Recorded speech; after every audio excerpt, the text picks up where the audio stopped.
कथा बड़ी। प्रसंग को जब हम आगे बढ़ाते हैं तो भगवान शंकर पार्वती जी से कहते हैं कि और एक कहूँ निज चोरी, और एक कहूँ निज चोरी, सुन गिर जायते दृढ़मत मोरी, सुन गिर जायते दृढ़मत मोरी, कागे भुसुंडे संग हम दो, कागे भुसुंडे संग हम दो, मनुज रोक जा नहीं नहीं को, मनुज रोक जा नहीं को। भगवान शंकर कहते हैं पार्वती जी से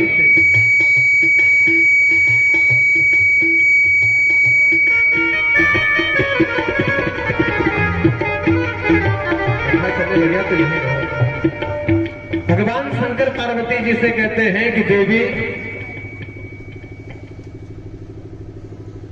छोड़ के भागिए, मैं कहीं बैठे नहीं।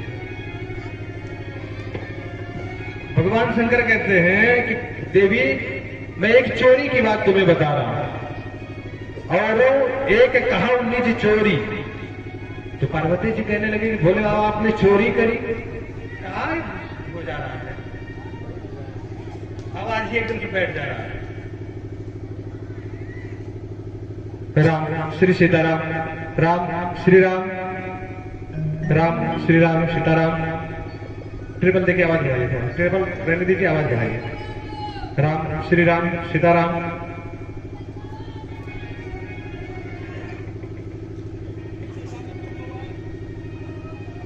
पार्वती जी कहने लगे प्रभु आपने चोरी करी। शंकर जी सोचने लगे कि देवी जी के सामने पारा हल्का हो रहा है, हम कैसे कहें कि हमने चोरी करी, लेकिन मुख से तो निकल गया और एक कहा निज चोरी। तो शंकर जी ने कहा कि नहीं नहीं देवी हमने चोरी नहीं। तो बोले एक चोर के संगत में हम पड़ गए थे। कौन चोर? बोले काग भुसुंडी संग हम दो। काग भुसुंडी जा रहा था, तो वो जा रहा था चोरी करने के लिए, उसी के साथ में हम लग गए। शब्द शैली देखिए, गोस्वामी जी कहते हैं कि भोले बाबा कहते हैं कि काग भुसुंडी संग हम, हमारे साथ में काग भुसुंडी नहीं था, हम काग भुसुंडी के साथ में थे। तो गए कहां? मतलब कि सब जानते हैं कि भोले बाबा जा रहे थे दर्शन करने के लिए, तो काग भुसुंडी जी पीछे आए। जब भगवान के पारकट्य का अवसर आया, दर्शन करने के लिए जाने लगे भोले बाबा, तो बड़ी उतावली से भागे कैलाश पर्वत से कि चल के बाल स्वरूप श्री राम जी का दर्शन करो। और बीच में मिल गए काग भुसुंडी। जब बीच में काग भुसुंडी जी मिल गए, देखा भोले बाबा जा रहे हैं उतावली से, तो समझ गए कि कुछ खास बात है। जा रहे थे, अचानक सामने से काग भुसुंडी जी आए। बाबा कहाँ चल दिए? भोले बाबा कहने लगे बीच में कौआ बोल दिया, अशुभ हो गया। मतलब जिस काम के लिए जा रहा हूं पूरा नहीं होने वाला। काग भुसुंडी जी कहने लगे कि बाबा बताइए ना कहाँ जा रहे हैं। भोले बाबा कहने लगे कि कहीं नहीं जा रहा हूँ, थोड़ा काम है से जा रहा हूँ, लौट के आता हूँ। बोले नहीं बताइए, नहीं तो हम आपके पीछे आएंगे, छोड़ेंगे नहीं आपका पीछा, चलेंगे आपके साथ में। तो भगवान शंकर को कहना पड़ा कि राम जी का अवतार हुआ है, दर्शन करने जा रहा हूँ। तो काग भुसुंडी जी भी पीछे लग गए, चलो बाबा हम भी चलते हैं।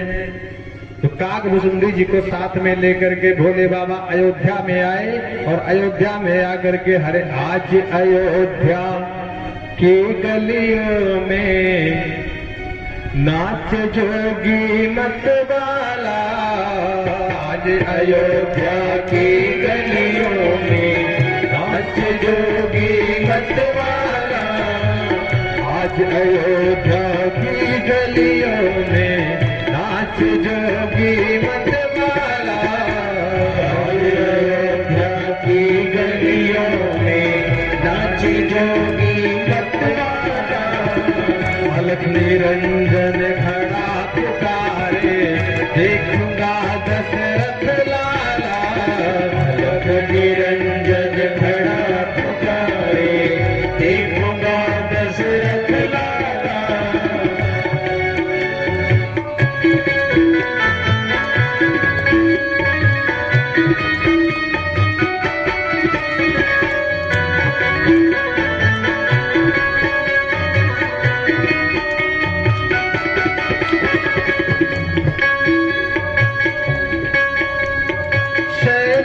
श्रृंगी लिए हाथ में, और डमरू त्रिशूल लिए। शैली श्रृंगी लिए हाथ में, और डमरू त्रिशूल लिए। छम छमा छम नाचे जोगी, दर्शन की मन चाह लिए। छमा छम नाचे जोगी, दर्शन का मन चाह लिए। पग में घुघरू छन छन बाजे, कर में जपते हैं माला। निरंजन खड़ा पुकारे, देखूंगा दशरथ लाला। अवध निरंजन खड़ा पुकारे, देखूंगा दशरथ लाला। अलग निरंजन खड़ा पुकारे, देखूंगा दशरथ लाला।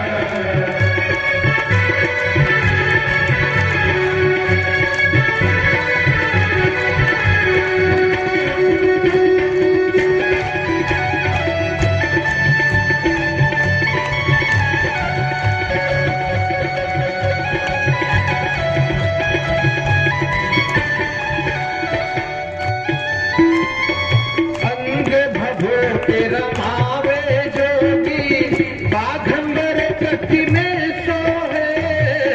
भभूति रमावे जोगी, बाघंबर कति में सोहे। जटा जोट में गंग विराजे, भक्त जनन के मन मोहे। जटाजूट में गंग विराजे, भक्त जनन के मन मोहे। मस्तक पर सिर चंद्र विराजे, घर में जपते हैं मारा। देखूंगा दशरथ लाला। अलग निरंजन खड़ा पुकारे, देखूंगा दशरथ लाला। आज अयोध्या की गलियों में नाच जोगी मतवाला। अलग निरंजन खड़ा पुकारे, देखूंगा दशरथ लाला। देखूंगा दशरथ लाला, देखूंगा दशरथ लाला। बोलिए राजा रामचंद्र भगवान की जय। अब आप बताइए कि भोले बाबा के स्वरूप का वर्णन कैसा है। राख लपेटे हैं, सर्पों की माला पहन करके गए हैं, वो भी महाराज दशरथ के भवन में, जो कि चक्रवर्ती सम्राट, उनके बेटे का दर्शन करने के लिए। इसका आवाज बढ़ाइए, बैठा है क्या कर रहे हो, कुछ सुनाई पड़ रहा है कि नहीं पड़ रहा है?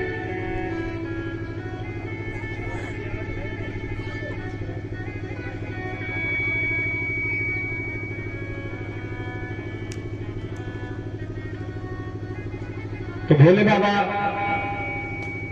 जाकर के पहुंचे हैं, और इस स्वरूप में जब भोले बाबा जाकर के पहुंचे हैं दरवाजे पर, अब आप बताइए कि जैसे स्वरूप का वर्णन हुआ है, सांप बिच्छू लपेट के गए हैं, तो कौन मैया अपने बेटे को ला करके देगी, ले बाबा खिलाए ले। सांप देख करके तो वैसे ही सब दूर भागते हैं। और भोले बाबा का स्वरूप भी बड़ा बेढंगा है।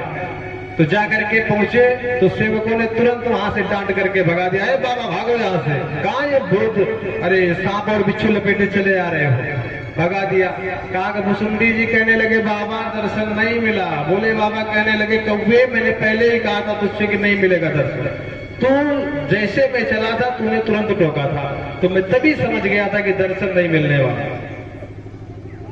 तो कहने लगे अब क्या होगा। तो जाकर के सरजू के तट पर पहुंचे, सरजू जी के तट पे जाकर के पहुंचे। भोले बाबा कहने लगे देख बेटा, अब मैं बनता हूं ज्योतिषी और तू बन जा मेरा चेला और बैठ यहीं पे। अगर भगवान की कृपा होगी तो बुला लेंगे दर्शन करने के लिए। तो भोले बाबा पंडित बन करके बैठे, काकभुसुंडी जी को बना लिया अपना 12 साल का चेला बगल में बैठे। और जब बैठ गए सब तो हाथ देखने लगे। अब महाराज हस्त रेखा जब देखने लगे तो स्वयं भोले बाबा जब हाथ की रेखा लोगों की देखे तो एक एक बात एकदम सत्य बता। अच्छा, आजकल भी आते हैं हाथ देखने वाले। ये हाथ देखने वाले आजकल जो आते हैं वो अगर मिल पता लग जाए किसी को कि ये बढ़िया रेखा देखते हैं महाराज, फिर देखो भीड़, और खास करके माताएं बहनें तो लाइन लगा देंगी कि चलो बाबा बड़ा बढ़िया हाथ देखते हैं, चलो दिखवाओ क्या है भविष्य में। अच्छा, ये हाथ देखने वाले भी बड़े होशियार होते हैं, 2-3 बात जरूर बताएंगे। एक जन से हमने पूछा कि आप हस्तरेखा कैसे देखते हैं, तो कहने लगे उसमें देखना क्या है, हम बता रहे हैं वैसे देखो, फेमस हो जाओगे महाराज जी। हमने कहा कैसे? बोले देखो यही काम करना है, जिसका हाथ देखना है उसका हाथ पकड़ो और पकड़ करके उसी में देखो, कभी माथा सिकोड़ो, कभी नाक सिकोड़ो, कभी कुछ इस प्रकार से ये एक्टिंग करो, ऐसा काम करो कि सामने वाले को लगे कि बाबा जी कुछ वही से हथवे में पढ़ रहे हैं, सामने वाले को लगे कि बड़े ध्यान से उसको पढ़ रहे हैं। और पढ़ने के बाद में पहली बात ये बताओ कि कमाते तो बढ़िया हो लेकिन पैसा टिकता नहीं है। अब आप बताओ, पैसा टिकने वाली चीज है? पैसा तो किसी के पास नहीं टिका, तो ये तो सबकी समस्या बनी है। दूसरी बात क्या बताओ, जब तुम छोटे थे बचपन में तो एक बार तुम आग से जलते जलते बचे थे, तो सोचेगा महाराज जी याद नहीं है आग से, नहीं याद करो, पता करो, ध्यान लगाओ। अभी देखो, अब छोटा बच्चा है, ठंडी का मौसम है, हो सकता है कि कभी ऐसा प्रसंग आया हो। फिर एक बार बताएगा, जब तुम बचपन में थे ना तो तुम्हें चोट लगी थी एक बार, मरते मरते बचे हो। अब बचपन में तो सबको चोट लगती होगी, बेचारे बच्चे गिरेंगे, पड़ेंगे, चोट लगेगी। तो ये 2-3 बात बताओ, फेमस हो जाओगे महाराज की बड़े अच्छे जानकार।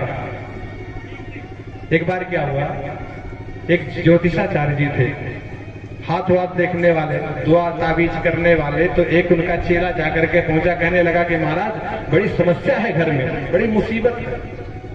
क्या हुआ बताया, हाथ देखा, नाक वाक सिकोड़ करके बोले तुम्हारे ऊपर शनि की महादशा चल रही है। तो कैसे क्या होगा? बोले अभी हम तुमको झाड़ दे रहे हैं, मंत्र से झाड़ दे रहे हैं, और बाद में इतना पैसा लगेगा, एक ताबीज बना करके दे देंगे, ठीक हो जाएगा। तुम्हारा झाड़ो, तो झाड़ने लगे, बैठ करके झाड़ने लगे। संजोग से उनका घर छप्पर का था, बरसात था और छप्पर बीच में टूटा हुआ था। पत्नी रोज कहे कि छप्पर बांध दो, बरसात आ गई, बरसात आ गई, छप्पर बांध दो, नहीं तो बरसेगा तो पानी गिरेगा।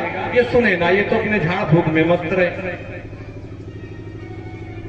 तो इनका जब जजमान आया तो हाथ पकड़ करके सिर पे हाथ घुमा घुमा करके झाड़ने लगे। आकाश बांधो, पताल बांधो, मरी बांधो, मसान बांधो, टोना बांधो, टामर बांधो, घाट का घटोई, अरे तमाम बांधने लगे। और जब कहने लगे ये बांधो वो बांधो, तब तक पत्नी घर में से निकल के आई झाड़ू लेकर के, और आकर के कहने लगे अरे रहने दे, 2 हाथ का छप्पर टूटा, ये तो बांध नहीं सकता, बड़ा आकाश पाताल बांधने की बात करता है।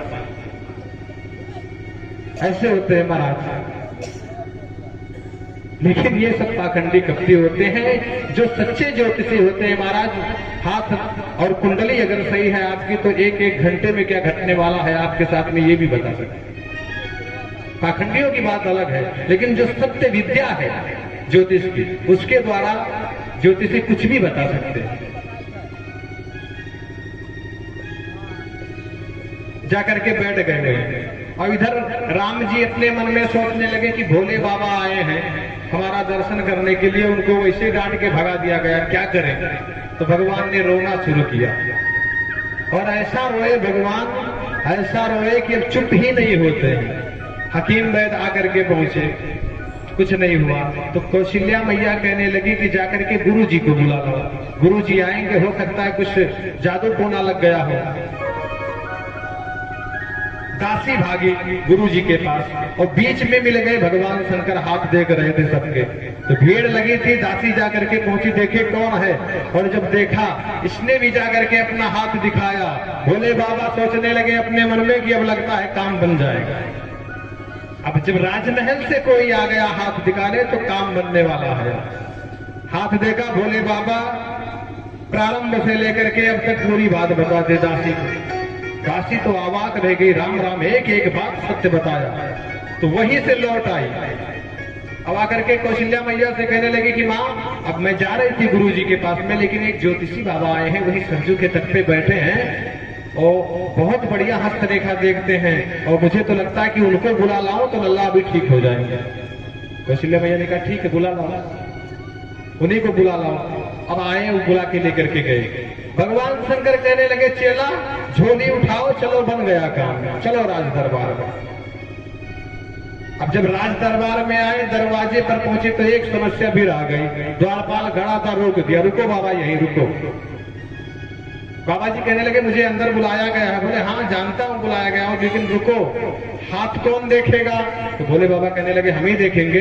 तो बोले तो इस चेलवा का क्या काम है, यही छोड़ो इसको, अकेले जाओ राज दरबार। भगवान शंकर कहने लगे कि नहीं नहीं, हमारी आंख थोड़ी कमजोर है और हस्तरेखा ये चेला ही देखेगा। तो द्वारपाल कहने लगा कि अगर जब चेला देखेगा तो तुम्हारा क्या काम, तुम रुको, इसको लेकर के जाता हूं। और चेले से कहने लगे कि बेटा एक बात बताओ, तुम हस्तरेखा देख लेते हो? कागभूषुंडी जी कहने लगे हाँ गुरुजी ने हमें सब सिखा दिया है, ये रहे ना रहे हम सब देख के बता देंगे। भगवान शंकर कहने लगे वाह बेटा, हमारे पत्ती साफ करने लगे। अरे हम तो लेकर के आए, तुम हमारी पत्नी साफ करने लगे। तो जब चेले को लेकर के चलने लगा द्वारपाल, तो भगवान शंकर कहने लगे कि लेकर के जाओ, हस्तरेखा तो ये देख लेगा, इसकी आंखें तेज है, मैं बूढ़ा हूं, लेकिन किस रेखा का कौन सा फल होता है ये मैं जानता हूं, ये नहीं बता पाएगा, ले जाओ। दासी कहने लगी द्वारपाल से क्यों दरवाजे पे खटपट कर रहा है, छोड़ दोनों को, जाने दे, मैया बुला रही है। अब लेकर के आए, अंदर लेकर के आए, और मैया ने लाला को गोदी में लेकर के जैसे भोले बाबा के गोद में डाला, तो भोले बाबा के गोद में जब डाला, भोले बाबा के गोद में राम जी आए तो राम जी का रोना एकदम से बंद, और राम जी के स्वरूप का दर्शन जब भोले बाबा ने किया तो राम जी का बंद इनका शुरू हो गया। ये देखे भाव विभोर हो गए, प्रेम के वशीभूत होकर के इनकी आंखों से आंसू गिरने लगे। कौशल्या मैया ने देखा राम राम ये क्या हो गया। दासी अनुमान लगा रही है। दासी ने कहा कि मैया मुझे तो ऐसा लगता है कि जो जादू टोना लल्ला पे लगा था बाबा ने अपने ऊपर ले लिया, इसलिए देखो इनका रोना इनके पास आ गया।